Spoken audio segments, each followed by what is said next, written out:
But at my heart, I'm an investor, and I also want to focus on things like survival.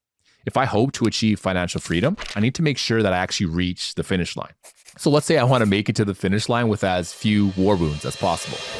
Well, in that scenario, I've come to realize that I need to place probably less emphasis on the upside and even more emphasis on downside protection in order to maintain durability.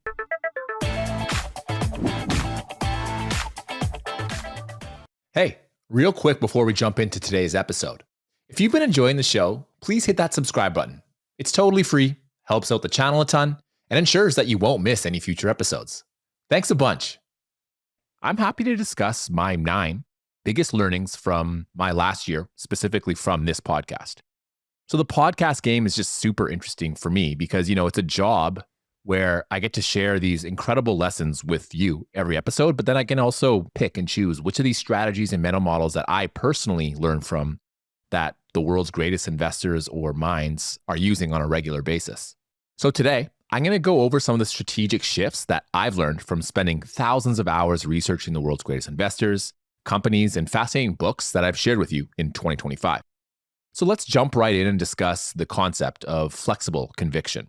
So on the face of it, flexible and conviction are 2 words that seem very, very strange to put next to each other, don't you think? Flexible means being able to bend, adapt, or change easily without breaking. And conviction refers to a firmly held belief or strong confidence in an idea, principle, or decision.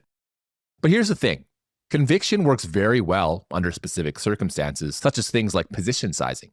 But it can also lead to many errors in my thinking. If I have too much conviction in an idea, it makes me do things such as size positions too large, maintain conviction in an idea where maybe the thesis is deteriorating, or exposing myself to increased risk. And these 3 things add up to me losing money or having reduced returns, which is an area of investing that I'd obviously love to protect myself as much as possible. But don't get me wrong, conviction 100% matters, and it matters a lot. But what I really learned this year, especially from someone like Anthony Bolton, was that conviction must be re-earned at very regular intervals. So what I used to focus on was strong convictions, strongly held. When I looked at a business that I owned, such as Alibaba, I think I followed this framework. I'd get an idea in my head, I'd gain conviction, and then I didn't think that I allowed myself to be very flexible until, unfortunately, it was just too late. While I thought that Alibaba was a great business, it was taking an approach to growth that just wasn't optimal for creating shareholder value in my view. I could have come to that conclusion a lot earlier had I allowed myself to adjust my conviction levels rather than stubbornly holding on to them as I did with Alibaba. Now, Anthony Bolton warns us that beliefs can really calcify when new uncertainties appear. And this directly explains what I think happened to me with my Alibaba investment. The calcification of beliefs and conviction is a very perilous thing. And if you allow thoughts in your heads to calcify just too much, you rapidly increase the risk of making bad decisions because you become blinded by new facts that counter your existing beliefs. But this year, I came across a quote that profoundly changed just how I view conviction. And that was simply, strong convictions, weakly held. This is where the flexible part of flexible conviction comes into play. You can think of this as kind of a way to test the calcification of your ideas. There are a few ways that I do this now. So the first is to use what I call conviction ranking. This is a journal entry that I make pretty much every month in which I determine whether any new information that I've learned is either strengthening or weakening my conviction. And you can really do this however you want. You can give it a letter grade, you can have a number, a percent. I personally use percentages, but it really makes no difference. The reason this is so effective is that it shows whether you are gaining or losing conviction in your ideas. In my last entry from November 24th of 2025, I noticed a few highlights. I had one business where my conviction levels dropped a little more compared to some of my others, and then I had a few positions that gained a few more than others. Now, I'm not going to name either of these positions, but I can tell you that for one of the businesses where my conviction actually kind of decreased a little bit, there were a couple of reasons here that I can share. So the first is that the last 2 quarters have been pretty ho-hum. Had I known the business would probably slow down as much as it has, I would have delayed buying it since this is kind of one of my inflection point businesses. But I still actually have enough conviction in the position that a lot of the new spending that's causing this contraction in margins, et cetera, is going into money that can probably improve the business over the short to medium term. So that's money that's going into things like SG&A and research and development, which I think will probably end up helping the company. So my plan here is just to kind of wait and see what happens over the next year or so. There are some specific contracts to do with this business that are completely outside of their control that should actually end up helping this company once they're announced.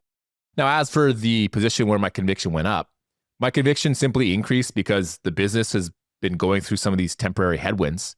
And this quarter really showed to me that a lot of these tailwinds that the market was very, very fearful of. And I wasn't very, very fearful. I held my position and even added to it. But it was a position where I felt like I wanted to see how they were going to deal with them. And again, that's kind of a short-term problem, but I felt that they dealt with them very, very well. And now that those problems are mainly behind them, there's probably going to be a re-acceleration to its growth and intrinsic value. And so the next few quarters should further reinforce my conviction that things are moving in the direction that I'm hoping for, which is to continue moving up. So one key to this test is to ensure that your conviction in an idea is coming from the fundamentals of a business and not from your emotional state about a company's share price movement. So when I look at where I increase conviction, I see stocks that have actually fallen in price. For instance, Lumine and Topicus have both decreased substantially in price, but my conviction in them just really hasn't faltered at all.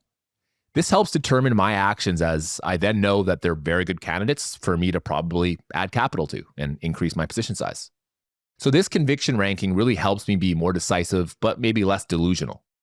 If there's a business where my conviction levels have dropped in half, there's probably a really good chance that I shouldn't be adding to that position, even if there's a corresponding drop in the share price. Just because a stock's price drops doesn't mean that that's a valid opportunity to invest in it. You need to look at things like the fundamentals of the business and decide if the market is correct or incorrect on its current perception. And my conviction ranking helps me make the independent decision that are not tied to the market. Now, it's essential to never get married to an idea or fall in love with one. As I've said, conviction is really just a test. And the businesses that stay in my portfolio will tend to be the ones where my conviction levels are improving over time. These improvements generally come from very strong fundamentals, such as higher growth metrics, higher margins, greater capital efficiency, or maybe even more robust validation of capital allocation decisions. Now, I know that I've constantly tried to test myself to see where I could be wrong. And while this can obviously hurt the ego, a degree of humility in investing is much, much more valuable than having a high IQ. Another way a business can improve its fundamentals is through a less discussed strategy, which is strengthening customer loyalty. This is another area that I've spent more and more time thinking about after researching my episode on the book, Hidden Monopolies.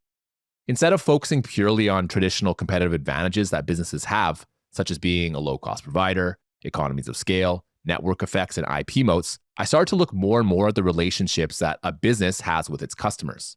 If a company is top of mind in their customers' minds, and customers just can't see a reason to switch to a different business, then you have a business that has a very, very strong moat. So yes, you can think of hidden monopolies as a type of switching costs.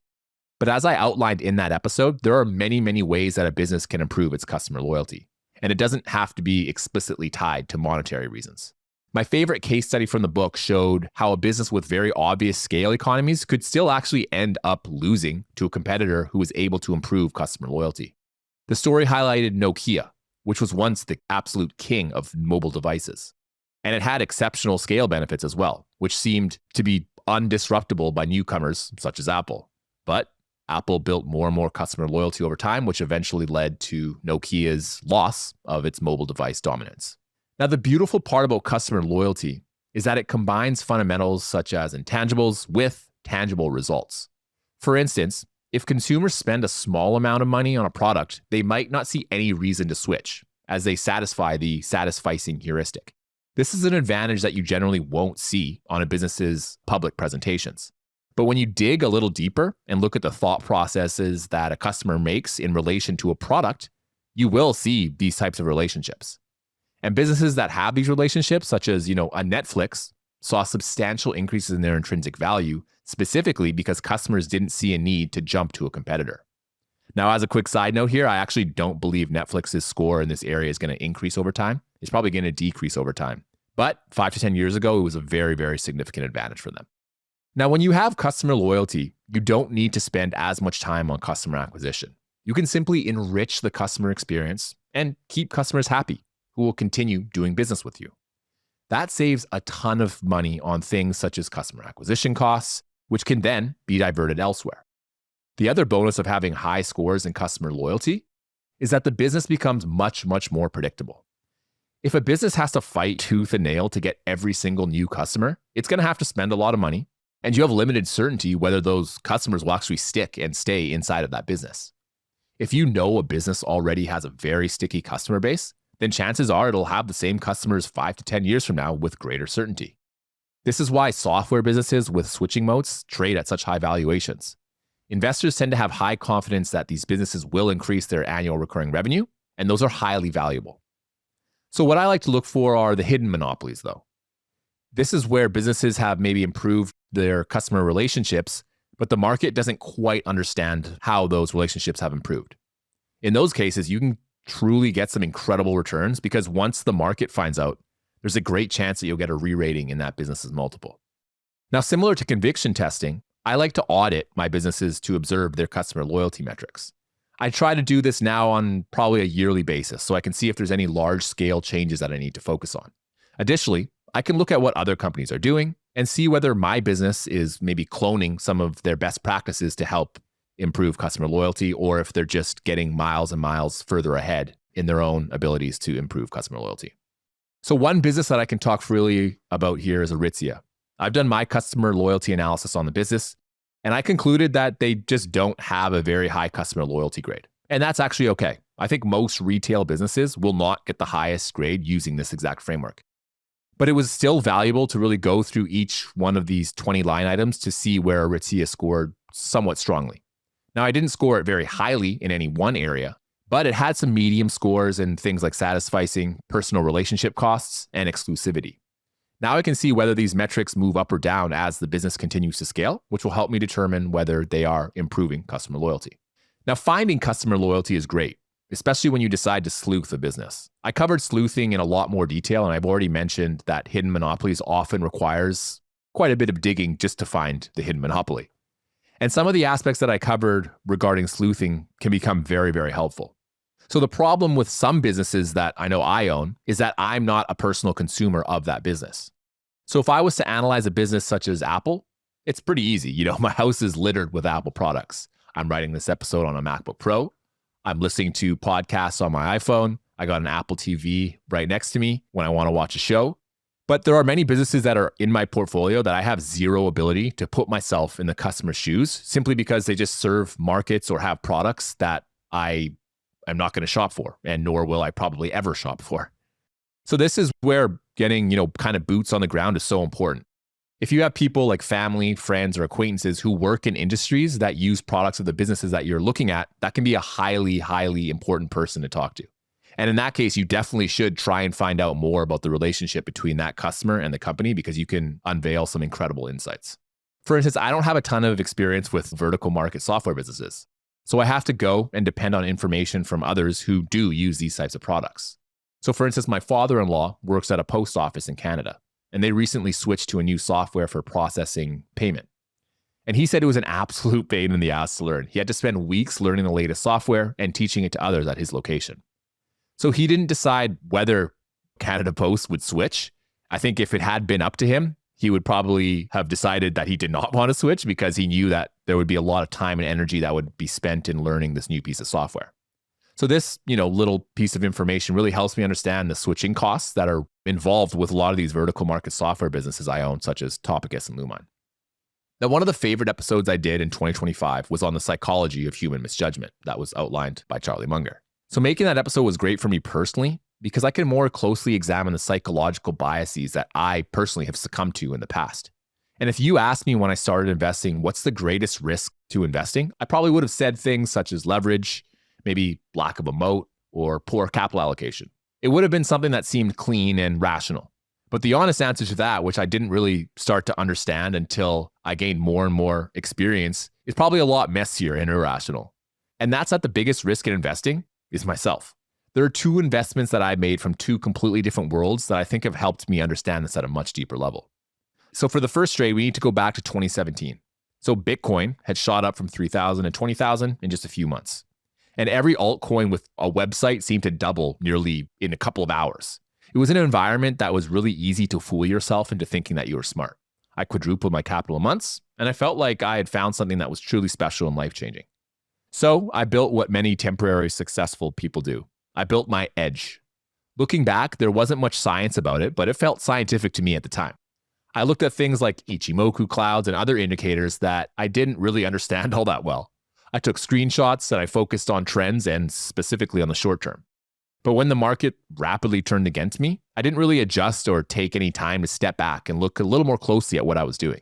Instead, I just doubled down and told myself things would probably go up, but I need to just wait it out. Much like Isaac Newton, who added to his South Sea Company bet once it popped, I made the mistake of thinking my crypto wouldn't go down for too much longer. So this mistake showed me that my system was more or less built around a narrative that justified a lot of the emotional biases that I was exhibiting. And as Spinoza said, emotion makes us pursue the worse while seeing the better. A few months later, 97% of my crypto net worth completely evaporated. And that didn't happen because, Bitcoin was a scam, but because I fell victim to things such as a loving tendency, reward super response tendency, and doubt avoidance. It was unfortunately the perfect storm of misjudgments, a negative Lollapalooza effect. The second trade took place recently in the last quarter of 2024. I'd evolved a lot since my days as a crypto speculator. I thought I had a much better framework and structures in place to help protect my downside, but the danger of emotional reasoning is always around the corner. When I first bought a business called Simply Solventless, a Canadian cannabis company, I did quite a bit of work. I did scuttlebutt, management interviews, due diligence. I spoke with other investors and people involved in the cannabis industry, and I liked the industry consolidation story that Simply Solventless was a part of. And I liked the price, I liked the upside, and maybe I liked it a little too much, which was probably the beginning of my mistake. When you like something too much, it's like putting on beer goggles. You're looking at an unclear picture, but it appears to you to be in 4K. When a significant acquisition they made fell through, the stock dropped very sharply. But looking back, my first instinct wasn't caution, which it maybe should have been. It was excitement and a view towards opportunity. I wrote in my journal after buying more shares that, quote, "This might be a mistake. I like the price drop, but there's a lot of uncertainty in the idea because of the unknowns with the material adverse conditions." Now, after that event came things like accounting changes. Then there were revenue recognition adjustments, and these added more and more to the uncertainty with the business. But then a switch kind of changed in my mind. What if I'd been wrong on this business the entire time, and I was simply just allowing my emotions to cloud my judgment? I promptly sold the whole position at, unfortunately, a considerable loss, the largest percentage loss that I've ever had. Now, after reflecting on these two investments, I realized something quite profound. Unmanaged emotions never disappear, they just evolve. Emotions get smarter, more articulate, and even better at concealing themselves. After reading more and more on Spinoza, I came to a clear realization regarding emotions. Humans, myself included, are completely bound by emotions. And we do not clearly understand our own emotions enough to prevent them from distorting decision-making, or put simply, we're just wired wrong. So the lesson here is on risk. In academia, risk is measured by such factors as volatility, price, and beta. But in reality, risk is how our emotions play tricks on us, distorting our perception. The second lesson is on the power of loving or liking bias. This bias binds you to a more painful reality. It masks flaws that would have given you pause. And the more attached you become to a hypothesis, the less likely that new valid data will change your mind. And third, the market will punish psychological weakness at alarmingly fast rates. Bad analysis might mean your investment goes nowhere for several years if you buy it with a large enough margin of safety. But bad psychology can cost you instantly, just like it did on my crypto adventure.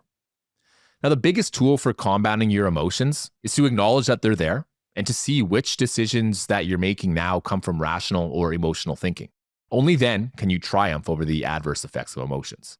Now, while emotions will have the biggest impact on our investing, we still need to make sure that we are putting the right businesses inside of our portfolio to at least set us up with the best chance to succeed. And to do that, we need to embrace another concept that I learned from Anthony Bolton. Now, I'd love to share a story here about when I was overwhelmed by another investor's expertise. So a few years ago, I invested in Micron, a business that manufactures silicon chips. I remember reading analysis deep into the night from this one guy on Seeking Alpha, and I was constantly, just in awe at this guy's ability to understand Micron and its industry.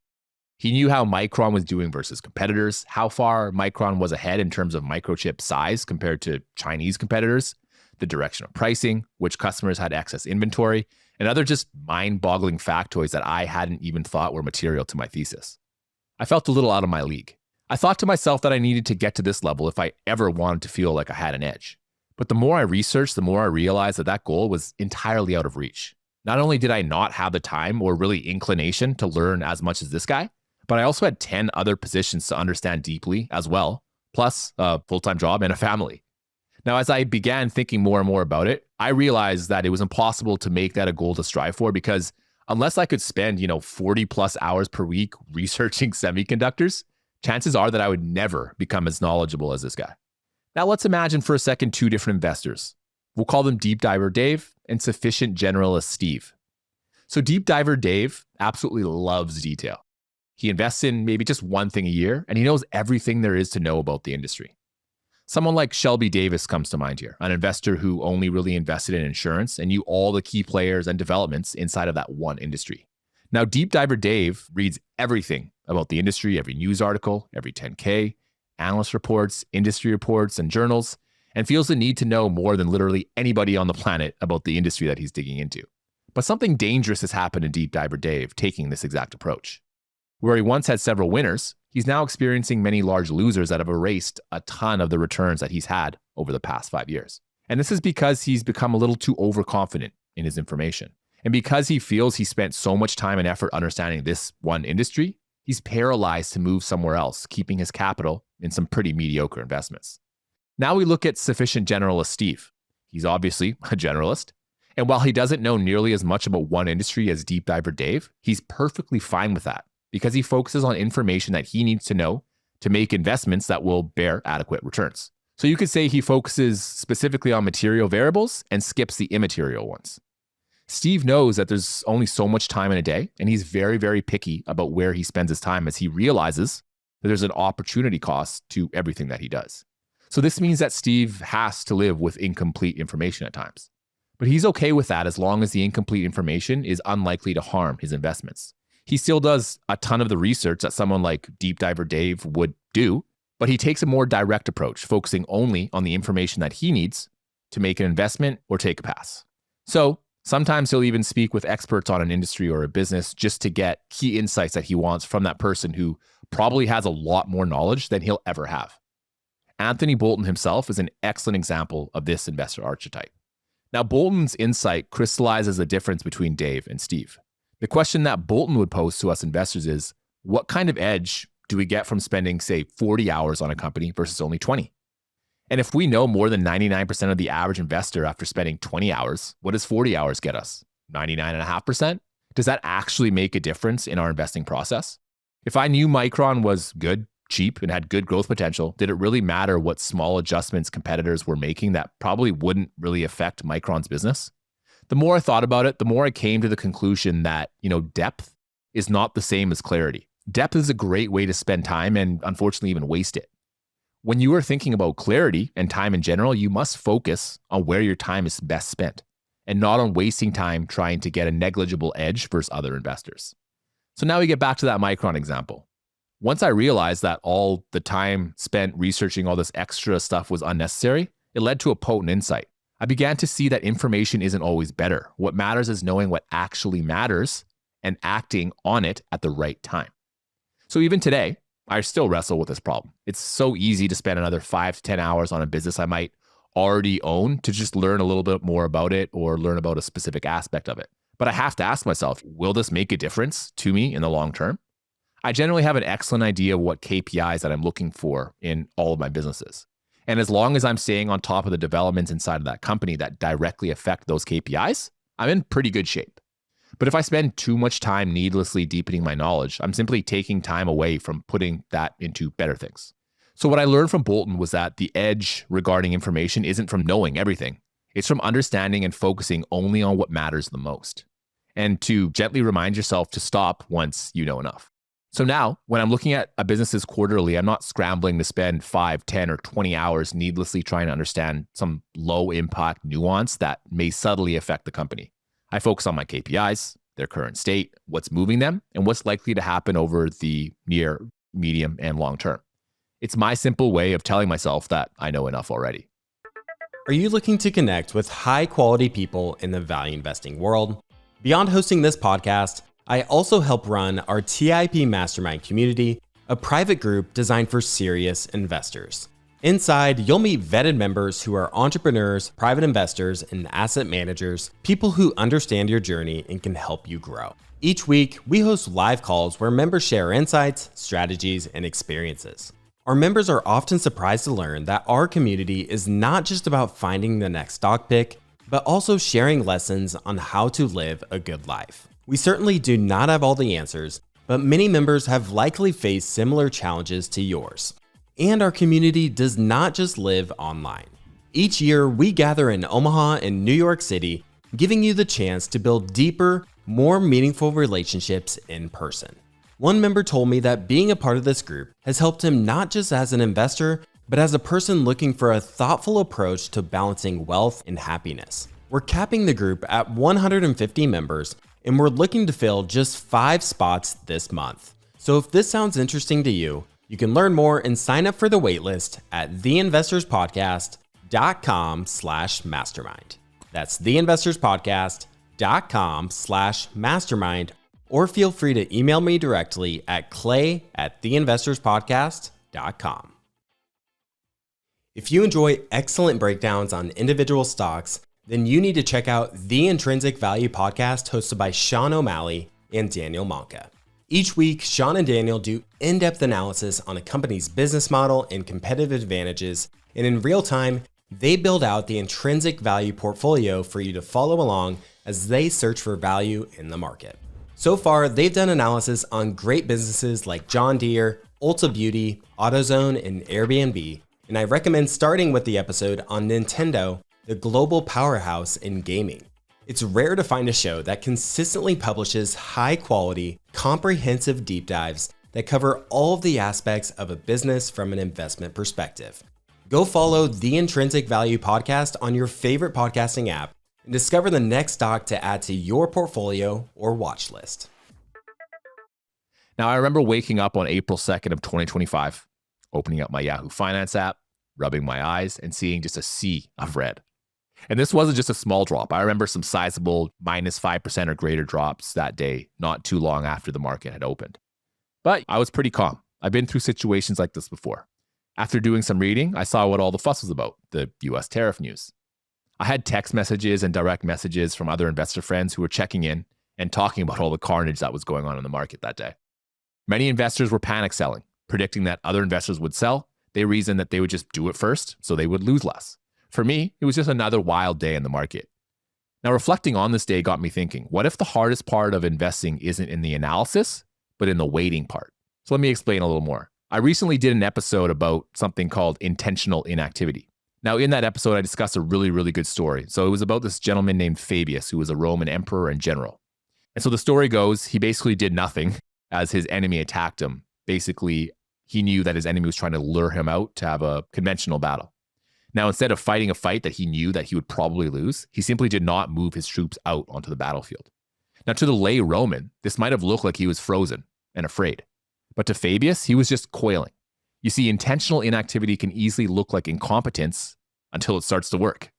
And Fabius was simply biding time, allowing his army's numbers to swell as more and more soldiers were called to the front. Now, once he knew he had the edge, he met his enemy on the open battlefield and he defeated him. Now, back to April 2nd. While the average investor may have looked at my inactivity as incompetence, I too was practicing intentional inactivity. I sold 0 stocks in the month of April because many of my businesses were just simply well positioned, I thought, to deal with tariffs. And I felt that many countries would begin bargaining to reduce tariffs. Sure, there might be a hit to the margins of some of my businesses, but it was nothing that would really break my thesis. And besides, why sell companies that I didn't think lost that much intrinsic value when their share prices were being beaten to a pulp? But I also realized, like all humans, that I'm wired to want to do something under stress. I just noticed that I don't really get stressed about my investing during the exact same times as probably the normal investor. I get more stressed out when a business that I own shows weakness in its fundamentals. So my wiring for doing something in these situations is an area that I know I need to work on. Like Fabius, I needed to focus on controlled disengagement and patience during these times to avoid coming to the wrong conclusion. So intentional inactivity isn't just about emotional discipline, it's also about structural advantage. When I did my episode about systems and mental models, I began to create some very interesting connections with Fabius. When I thought more and more about feedback loops, I realized that compounding is like a contained machine. When you open the door, you let heat escape, and it takes a lot of time to heat back up. Now, these minor interruptions have very high costs. So any small adjustment that I could make to my portfolio, such as, trimming or what other people do, like sectional rotations or panic selling, obviously create a drag on compounding. So in this sense, inactivity isn't laziness or incompetence at all. It's really a form of engineering. So I realized that my portfolio was most likely to compound when I touched it the least. So if you got a chance to look at Buffett's best investing decisions, it wasn't some sort of brilliant trade or financial engineering with the use of heavy amounts of leverage. They were simply able to find great businesses and hold them. Investors tend to admire Buffett because he's very smart, and I also believe this to be true. But his true superpower is his ability to just sit still. Charlie Munger said, "Never interrupt compounding unnecessarily," and Buffett was a master at it. The irony in Buffett and Munger's success stories was that they resulted from doing as little as possible for the longest possible time. So one regret that I had from the tariff tantrum was that I didn't deploy enough capital when the market was showing weakness. While it's easy to blame that on maybe a lack of courage on my part to deploy, cash that I had during a downturn, when I actually look back at my portfolio, that problem wasn't really a problem because I just didn't have cash to deploy then. So if I wanted to add to a position, the only strategy that I could have used was to just sell a current position that was probably going to be trading at a loss. So when I look back at that event today, I feel a deep sense of regret that I just couldn't buy more of the businesses that I thought deserved a larger weighting in my portfolio. So one possible strategy that I've been kind of formulating and tinkering with is to just add cash from my job each month based on my savings, but then to put a restriction on how often I'm actually buying new stocks or adding to current positions.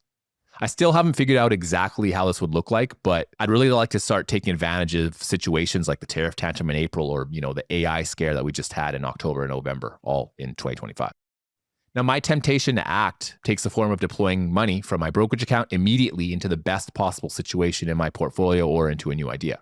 But that's probably not the way to take advantage of intentional inactivity. Fabius and Buffett would disapprove.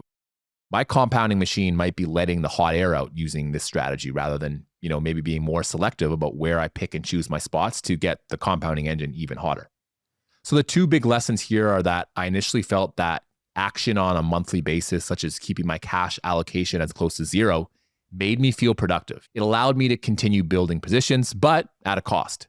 And that cost is that waiting is what produces the most remarkable results. So instead of deploying capital throughout the year, maybe I should have deployed the lion's share of it when the market decided it temporarily did not like stocks. Had I done that, there's no doubt in my mind that my returns this year would have been much, much better. So that was my lesson from April. I underestimated the strength of patience as a part of my compounding engine. But inside the companies that I invest in, the compounding engine looks much, much different. It's not just patience, it's people. And this year, I saw something in the Netflix story, the Amazon story, then again in the 9 case study that I outlined in the book, The Compounders. And it was so consistent and predictive that it was really hard to ignore. So let me take you into that story because it's added another lens through which I analyze businesses today. Now, when I think about what makes businesses such as Netflix, Amazon, Bergman and Beving, Constellation Software, or Heiko so great, I also think about how these companies can survive highly competitive industries. After all, they all certainly have very, very big advantages, but they just can't rest on their laurels because a competitor is probably waiting right around the corner to eat their lunch. And the magic fairy dust that connects all these businesses is culture. Culture is often visible long before a stock price appreciates for decades. So let's discuss exactly why that is. So in 2001, Netflix had a significant issue. The tech bubble had just popped, and funding for tech-focused businesses was drying up faster than the Mojave Desert. They just fired 33% of their workforce, and their founder, Reed Hastings, felt sick to his stomach about it. But oddly enough, a few weeks after firing these poorer performers, he observed something very, very strange and unexpected. Productivity rapidly increased. Hastings realized that these poor performers were dragging down the excellence of the outperformers that were already inside of Netflix. And this became the bedrock of his principle, talent density. The other two bedrocks, candor, be open, blunt, and have quick feedback loops to avoid complacency. And the final one was a reduction in control. When you remove rules, you empower your employees to make great decisions without wasting time seeking approvals. These three principles gave me my first clue that a culture helps predict behavior, and behavior helps predict compounding. Before founding Amazon, Jeff Bezos worked at D.E. Shaw, an elite quantitative hedge fund. But D.E. Shaw was fascinating because he wasn't just recruiting these traditional finance types. They were actually recruiting people like mathematicians, computer scientists, physicists, and generalists who had these kinds of unusual problem-solving capabilities. Their interview process was famously very quirky and probing. It was built around some open-ended analytical puzzles rather than focusing solely on the applicant's resume. They'd ask questions that seemed quite odd, such as, how many fax machines are there in the United States? Now, as a result of these experiences with Shaw, Bezos cloned many of Shaw's hiring practices when he started at Amazon. And embedded into Amazon's culture was his unique hiring operating system. They had a concept called the bar raiser program. And this was a single person in the hiring process who had the power to veto any hire. This prevented the culture from being diluted by mediocrity, and it ensured that Amazon kept raising the bar on new hires. They also focused on two themes that were heavily emphasized in the compounders, which were decentralization and long-termism. Amazon fostered this mental model that Bezos called the two pizza teams. Any team working on a project should be small enough that it can be fed with two pizzas. That meant that teams stayed small and efficient. If you could get the same output from a 2-pizza team, why bother with a 10-pizza team? Bezos was also fond of his day one philosophy, which showed that he thought Amazon still had a very, very long way to go in its maturation. This allowed him to take some long-term bets that maybe were a drag on the business in the short term, but had potentially very, very large effects years down the road. Amazon was my second confirmation on the power of culture, and it showed that high-talent, autonomous cultures behave very differently under stress. They remain resilient and even can improve their abilities while the average corporation just simply fails. Amazon showed me that high-quality, scalable decision-making was a key to the compounding process. Then we move on to the compounders. So these were boring businesses like Heiko, which manufactures third-party plane parts, yet has quietly destroyed the market's return for decades. Across all 9 of these case studies, the DNA was very similar to Netflix and Amazon. The businesses used small teams and empowered them to make decisions. They optimized the incentive system to keep employees accountable and to make them feel like owners of the business. They also had employees who just loved what they did and helped carry the culture forward for these winners for the next generation. The companies outlined in the compounders had a kind of cultural feedback loop. Good culture attracts high caliber talent. Good talent makes high quality decisions. Better decisions compound at higher rates and with lower risk. And compounding reinforces culture. And culture continues to attract top talent. It's a reinforcing feedback loop, the kind of feedback loops that I'm always searching for inside of a business. Now let's complete the circle and connect these 3 stories. Netflix showed this high level of cultural innovation by emphasizing things like talent, candor, and responsibility. Amazon showed how important it was to improve the quality of its talent and give them more decision-making autonomy. The compounders showed that creating compounding feedback loops based on culture improved and extended a business's runway, which helped allow it compound for decades. The key here is that culture is the upstream indicator to search for in businesses that can compound for decades. The financial results are the downstream outcome of that strong culture. And once you see this, it really becomes impossible to unsee it. So how did these insights affect how I analyze companies? By emphasizing company culture when I speak to management.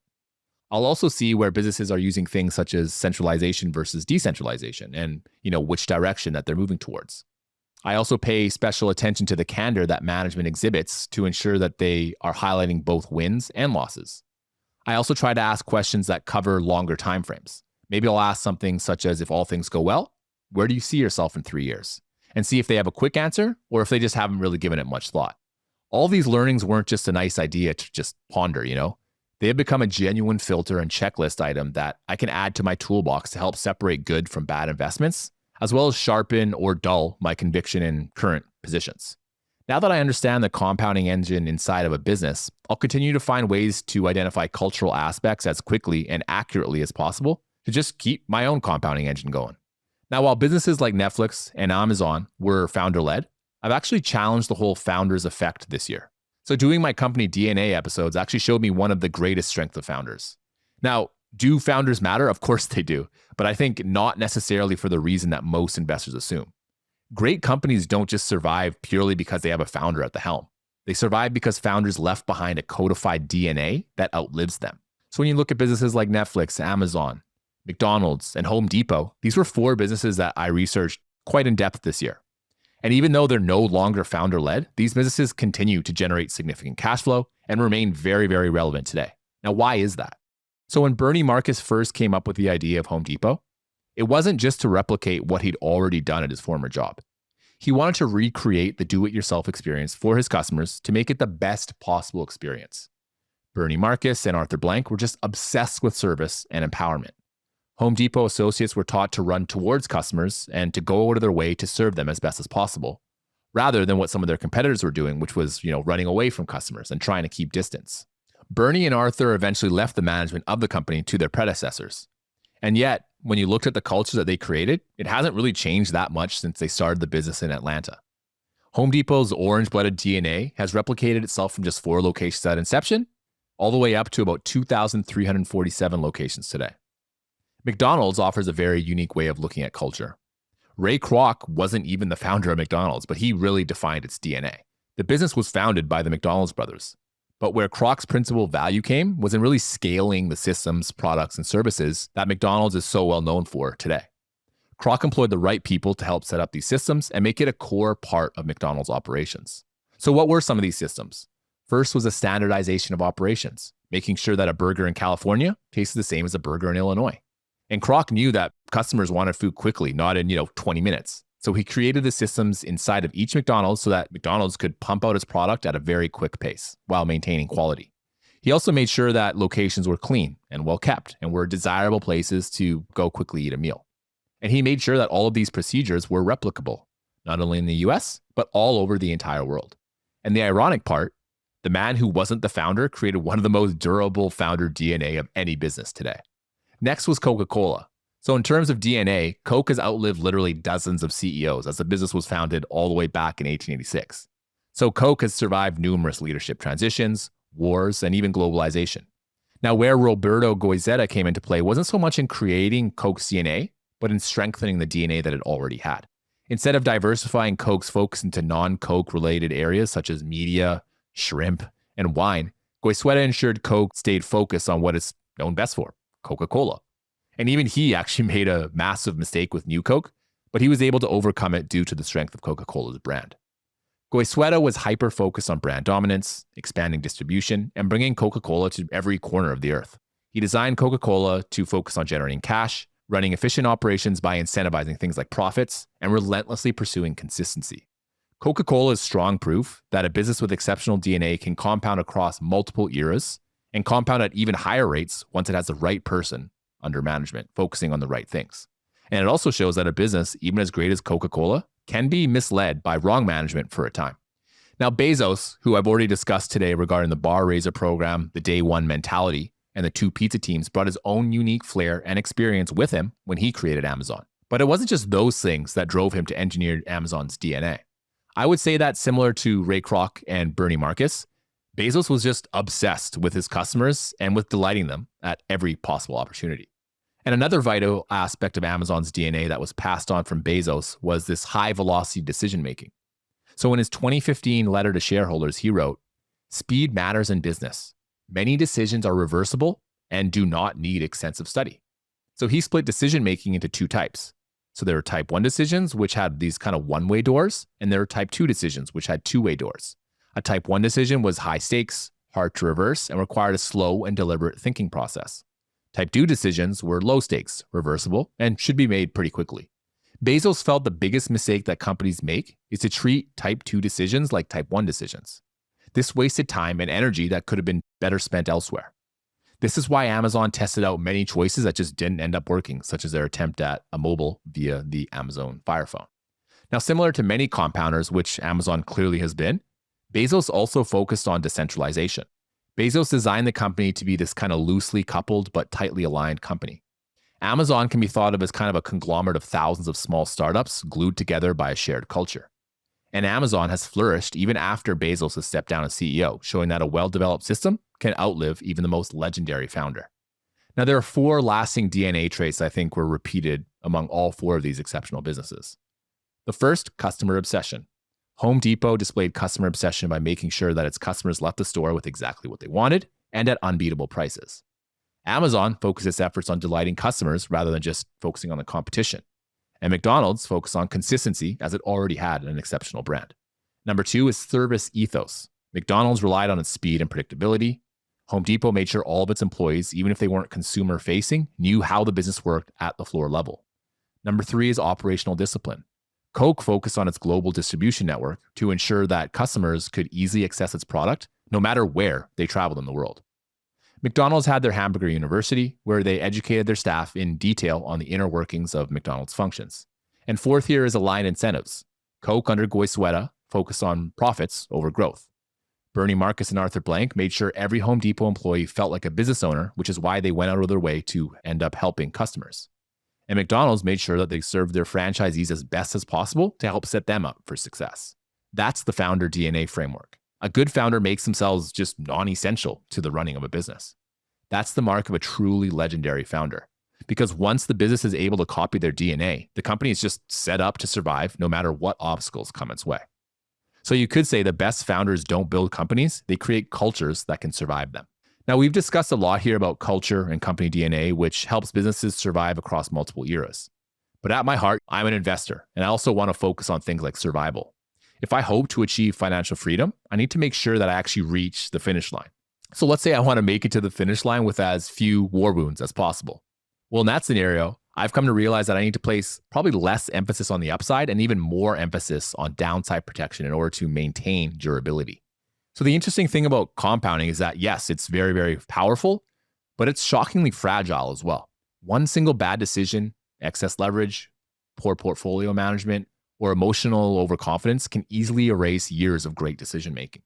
Whereas I used to think of downside protection as being overly defensive, I now see that as a vital part of keeping the compounding engine running in an uncertain and unknown world.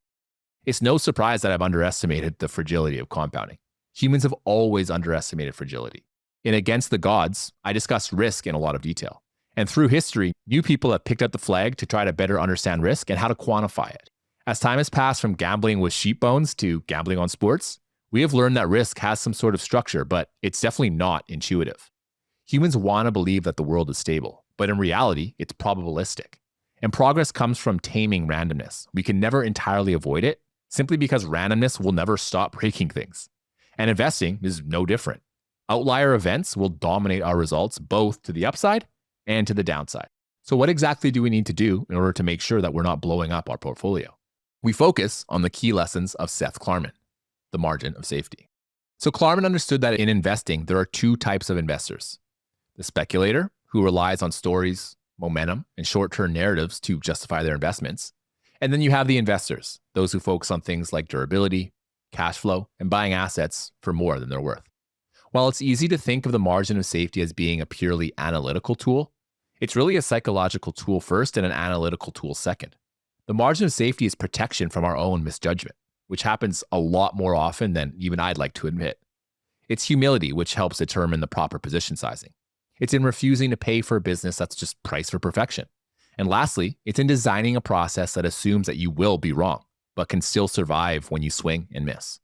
So when I invested in crypto, I had no margin of safety. I used leverage, which I thought was a multiplier of returns. But in reality, it just multiplied my own fragility. I also had too much emotional reasoning that I allowed myself to masquerade as in-depth analysis. So the margin of safety essentially serves to reduce fragility, a concept that I've taken an embarrassingly long time to understand. Now, one investor who helped me understand this better was John Neff, because he emphasized specifically earnings power under adverse conditions. He was intentionally looking at how businesses would grow when everything was just going to crap. And this meant that in the case of things going decently or well, that was just pure upside. Now, this matters more than ever in current times. Interest rates have climbed, and they're unstable. Inflation has been rampant. Geopolitical risks are evident around the world and even in our backyards. Supply chains have been disrupted by onshoring. The number of unknown unknowns is following kind of this exponential arc. Now, I've been pretty good at finding investments that haven't gone to zero. Only one business I've ever owned is no longer in the market, and that's because it was bought out at a premium. Every other business still has ongoing operations. But I must admit that I bought some companies that I thought could perform well in adverse conditions, but then when those conditions arose, they just didn't perform as well as I'd hoped for. Alibaba was a great example where I thought the business would perform well, but they had several headwinds that I didn't weigh heavily enough, and therefore I was heavily disappointed as a shareholder. This year, I saw how businesses would react to many of the issues that I listed previously. Businesses like Lumine and Topicus, which specialize in vertical market software companies, continue just chugging along because they have very little inventory and are therefore unaffected by tariffs.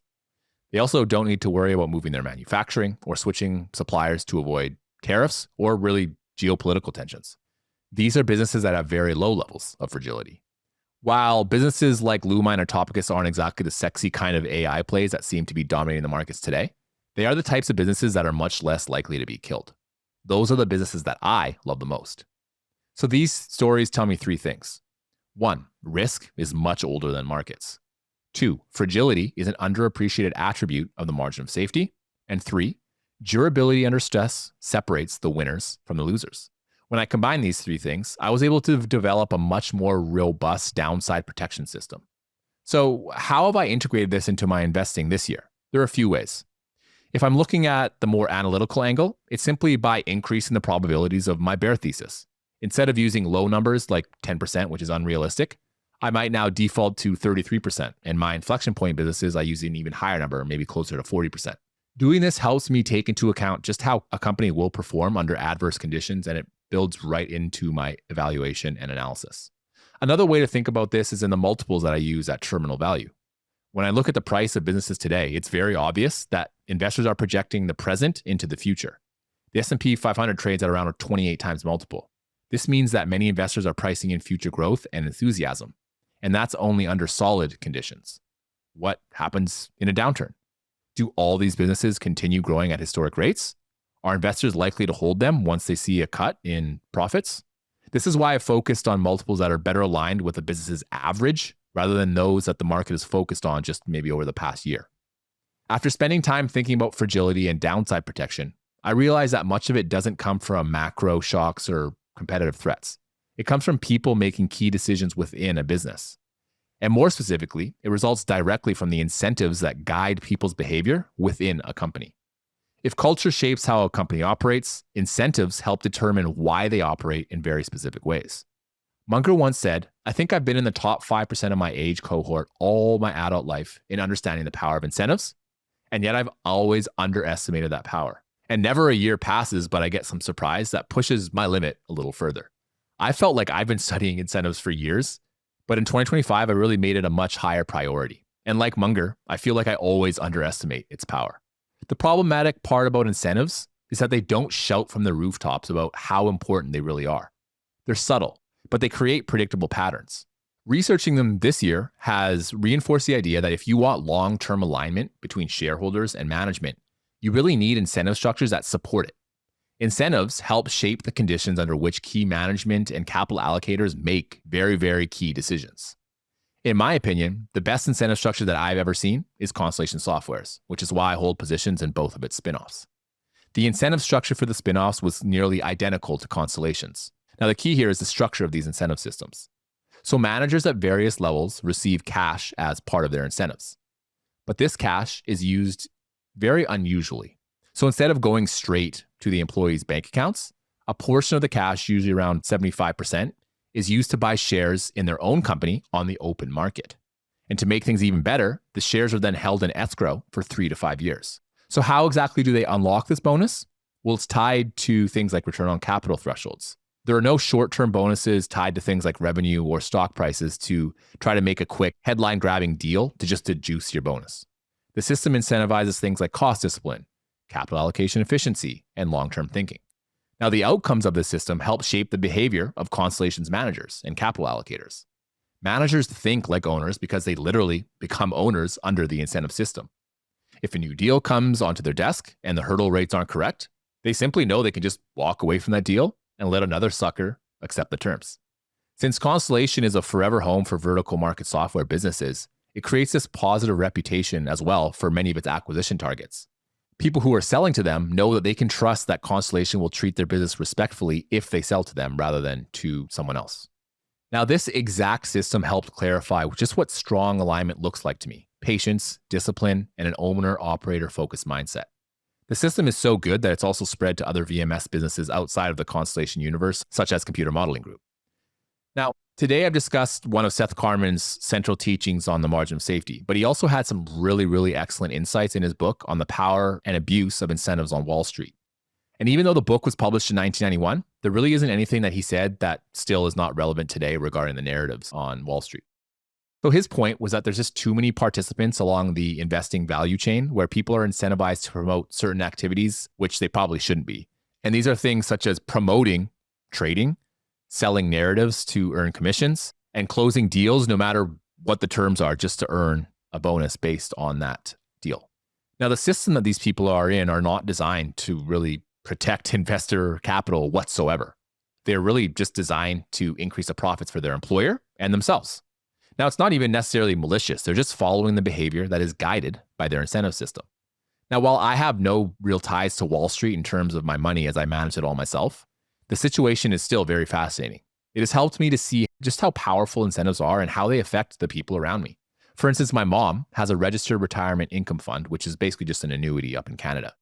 She wanted me to take a look at it once, and I saw what she was getting out of it and the fees that were being charged to her. We were both pretty outraged at how much the fees the manager of the annuity was taking for themselves. And my mom hadn't even actually realized it until I pointed it out to her. They were making a fee that nearly matched my mom's monthly payments. Just crazy. So what her annuity manager was doing is to collect a bunch of cash from my mom and invest it into something that just generates income. Then when she reached a certain age, which she's already reached, they would pay her with the principal and interest that was accrued. But they're making money on the principal that they invested and on the annuity that they pay her today. The managers are most likely part of some sort of large bank or institution, so they're interested in maximizing their own profits for the bank and themselves and not in the best interest of my mom. Now, I couldn't leave this part on incentives without mentioning the impact that Charlie Munger has had on my thinking of it. Incentives are deeply intertwined with how we behave. But what Munger taught investors from his talk on psychological misjudgments is that incentives also change perception. Yes, incentives obviously cause people to do weird things, but they also cause people to rationalize very specific behavior that they might otherwise be appalled at. When your behavior determines how much money you make, you will twist reality to justify what you are doing. I can't tell you how many shows or movies I've watched over the years where you see some drug dealer who's justifying what they do because they say, if I don't do it, someone else will. This is them just justifying what they are doing, even though it's very apparent that it's not a good thing. Now, obviously, this is an extreme case, but I think you get the gist. Now, the terrifying part about incentive-caused bias is that it's stronger and much more pervasive than people admit. It can even cause honest and intelligent people to do very weird things. So let's look at an otherwise normal business like Wells Fargo, the US bank. So in 2016, they had a scandal that went public, but the misbehavior that had been happening was from many years prior. So what was happening was that Wells Fargo set these uber aggressive sales targets for their employees. They needed to hit 8 products per customer. So employees were paid and promoted based on the number of accounts that they opened, and managers were evaluated based on sales team growth. So you had a system in which both parties worked together. And unfortunately, their system was broken. Many of whom were hardworking, honest, and normal people began opening millions of fake accounts for customers, 3.5 million accounts to be exact. These people weren't unethical by nature, but they justified their actions based on the incentive structure that they followed. That is incentive-caused bias. So when it comes to incentives, there are 3 areas which these stories really teach us to focus on. The first is that aligned incentives create owner-like behavior, which is what we want to see from the businesses that we invest in. Second, misaligned incentives predict short-termism and unnecessary activity. And third, incentives shape our perceptions, decision-making, and culture. After meditating on this over the years, I've examined how it's impacted how I analyze businesses and invest. When I'm speaking to management teams, I always try to emphasize the incentives of managers, lower level management, and salespeople. This helps me see if employees are incentivized to create shareholder value or just to pad their own pockets. When I'm speaking with management, I'm also actively listening to just how they discuss them. Are they talking about how well they're going to do next quarter or in the next 5 to 10 years? How focused are they on cost discipline? I pay very close attention to compensation structures as well, and these can easily be found in a company's filings. I pay special attention to whether they have long-term or short-term incentive KPIs and whether they help align or misalign management and shareholders. I've also spent time thinking about my own incentives regarding my own stock portfolio. So my goal is to double my capital every 5 years. And that means I am technically incentivized to take risks to achieve that lofty goal.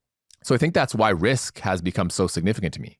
I have to play this delicate game of finding great opportunities with the right upside, but also can't go to zero or hopefully not even go close to zero. Hopefully they can't go down 50%. I want my pie and to eat it too. So when I used to analyze companies, I didn't place enough emphasis on the proxy or circular. Now it's one of the first things I do, as I want to make sure a business has shareholders' best interests in mind, or else there's just no real reason to continue researching it. So while incentives can be boring, like many long-term compounders, they have outsized effects when done right. When your investments are being managed by people whose behavior is set up specifically to benefit all the parties involved, you just tip the odds in your favor of that investment being a good one. And that is something that we can all strive for. Thanks for spending time with me today. If you'd like to continue the conversation, please follow me on Twitter at irrationalmrkts or connect with me on LinkedIn. Just search for Kyle Grieve. I'm always open to feedback, so please feel free to share how I can make this podcast even better for you. Thanks for listening, and see you next time. So where I like to think about reinforcing systems is usually in relation to the upside and the downside of my decision-making on a specific business.